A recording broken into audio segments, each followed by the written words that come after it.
Nous venons de voir 2 cas d'ingénierie sociale inspirés de faits réels. Dans chacun de ces cas, les conséquences sont particulièrement douloureuses pour les victimes. Il s'agit en effet d'une menace très sérieuse dont il convient de se protéger. À ce stade, il est très important de retenir 2 choses. La première est que, contrairement aux attaques informatiques classiques, dans une attaque d'ingénierie sociale, vous êtes la cible première des cybercriminels.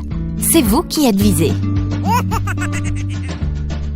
En conséquence de quoi, lorsque l'attaque a réussi, vous en êtes personnellement une victime, ce qui peut s'avérer extrêmement traumatisant. Vous devez prendre le sujet très au sérieux et vous préparer en amont. La seconde, et c'est la bonne nouvelle, est que ce n'est pas si compliqué que cela en a l'air. Pour bien expliquer ce point, prenons l'analogie du renard et du hérisson. En effet, le renard, malin et rusé, chasse le hérisson. Chaque jour, il élabore de nouveaux stratagèmes pour attraper le hérisson. Ceux-ci peuvent être complexes et nécessiter la maîtrise de techniques différentes.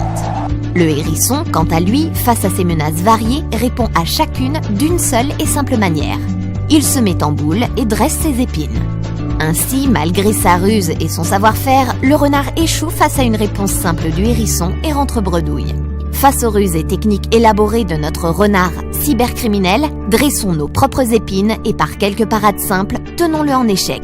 Dans la suite de notre parcours, nous allons découvrir quelles sont les techniques utilisées par les cybercriminels et comment s'en prémunir. Mais déjà, le simple fait de savoir que ce phénomène existe accroît votre niveau de vigilance. Continuons.